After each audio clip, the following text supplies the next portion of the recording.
The book is actually by a gentleman named Jericho Sunfire. He's also known as Jericho Sunfire. So it's called A Story of a Breatharian Warrior by Jericho Sunfire. And today we're just going to read a passage from it. And share any thoughts, any comments, anything that comes up for you during this reading. So blessings and thank you for joining. So at this point of the story, he's talking about being in Bristol, living in Bristol. It was an escape from all the pressures of being in Bristol and life itself. I had never made many friends, so the people that I socialized with were a few people that moved to Bristol from elsewhere. The one of the few friends I did have from London hated coming to visit me there. Came once and went back never to return, as he had also felt the energy. So I simply used food as my drug of choice. It was the highlight of my existence at that time. I had no social life, no friends. And most importantly, I wasn't questioning the mental and physical effects of the food I was eating. So eating didn't seem to be an issue at all. Nutrition played no part in what I ate. I ate it because I wanted to. It tasted good and gave me the short-term effect I wanted, so I kept on doing it. Can you relate? I can definitely relate. I put up with Bristol for 4 years, and as I finished my course, I noticed that it was getting harder to cycle to and from college. I was feeling more sluggish and lethargic. I had huge mood swings because I hated being in Bristol, but I also noticed one other thing. I was 4 years older. I realized I was reaching the age where everybody gets to look and feel older, and I don't know about anybody else, but it hit me like a train. I noticed it right away. I couldn't breathe properly because of all the waste and mucus pushing up against my lungs. My gut was progressively getting bigger, and the rest of me was swelling up like a balloon. I realized this was going on, but I never took any action on it. Why? Because I went outside and saw everybody else was going through the exact same thing and looked exactly the same as me, with the pot belly, the bloated body. It was the norm, and I never questioned it. Just like I never questioned the food I was eating. As a year or two went by, I was still gaining weight and feeling older. Then one morning, for the first time, as I stood in front of the mirror, looking at my rapidly aging self, I noticed that I looked so bad. It was then that things stopped making sense. It no longer made sense to feel so bad, and I began wondering what I was coming to. I started to put 2 and 2 together and realized what I was putting into my mouth had something to do with how I was looking and feeling. In fact, it had a lot to do with it. A few more days passed after that realization, and I was still eating the same food until one day I just said, enough is enough. I couldn't do it anymore. Something in me had awakened to the fact that I had to stop abusing myself immediately. But it didn't feel like a matter of going on a fancy diet and living happily ever after. No, this was different.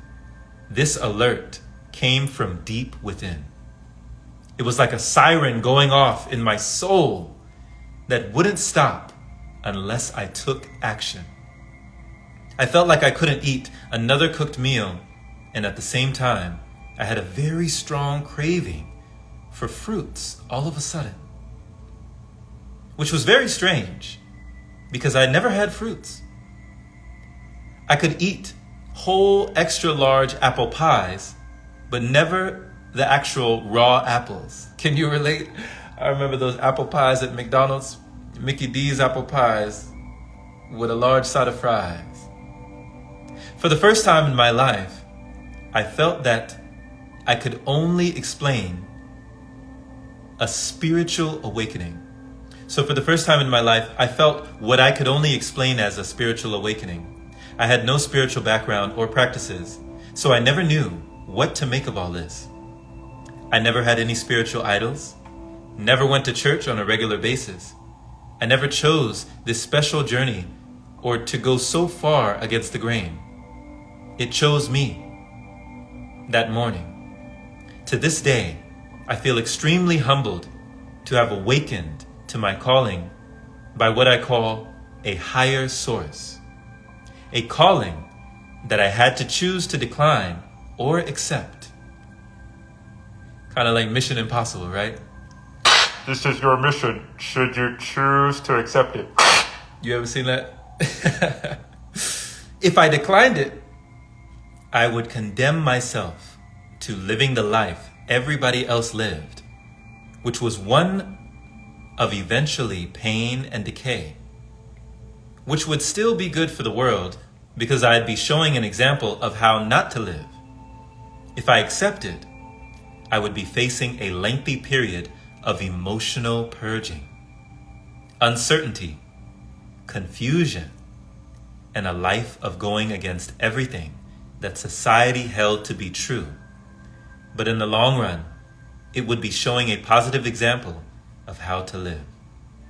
Either way, it would have been a restless struggle for the duration of my life. The question was, do I want to be sick and tormented, or tormented and in great shape? Sounds negative, but really, that's what it came down to. As you can already see, it didn't take rocket science to see which way I'd go.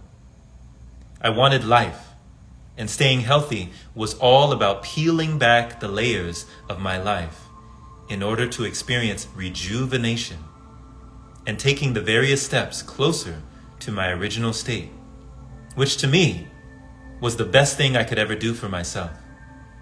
I was presented with this amazing opportunity in my early 20s while standing in front of a bathroom mirror. And although I really had no idea of the titanic mental and physical overhaul that was about to take place if I was to accept, I felt a strange sense of readiness. I found myself feeling like a warrior. Like I was a warrior being called to war. I had this feeling, like I had always known, that this time would come. And my whole life up to that point was in preparation for the journey ahead. It took some time and some internal fussing and fighting, but eventually I chose to accept my calling and was placed on a strict fruitarian path that very morning. I got on my bike and rode to the big East Indian fruit market and got 2 mangoes, grapes, a honeydew melon, and some undried dates for good measure. While I was there, I felt a calmness that I was not used to. It was pretty refreshing actually, and I was surprised at how appealing the fruits were, considering fruits were never my thing. I rode back home and got stuck into these fruits. I ate them like there was no tomorrow. I couldn't believe how good these fruits had tasted and why I had never wanted them before. They not only touched the spot physically, they touched the spot spiritually too. I felt like I had followed instructions and was reaping the rewards.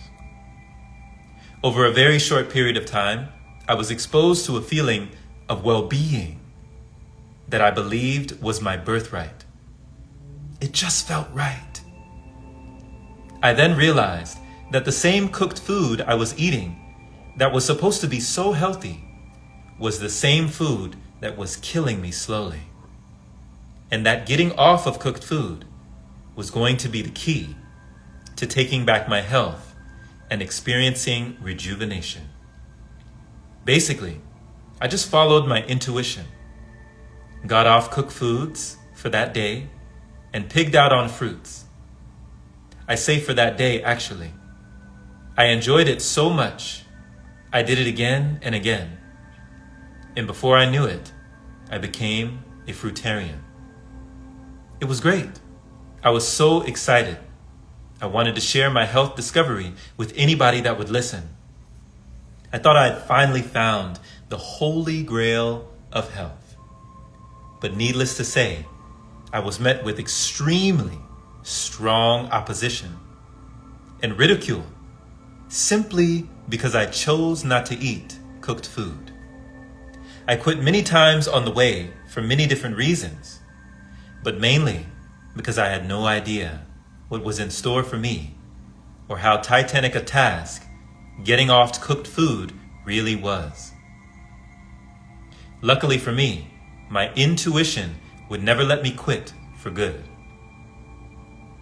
I think because cooked foods and the pleasure of eating it is so addictive, it is now a hell of a job to stop doing it. So much of what we do and who we are revolves around eating for entertainment and taste. Most people never reach a point where they know of anything else but eating food for comfort and pleasure. I know I was certainly one of those people, and I've never taken hard drugs in my life. But for me, I never really appreciated what coming off of hard drugs would feel like until I got off cooked food. So that will do it for today.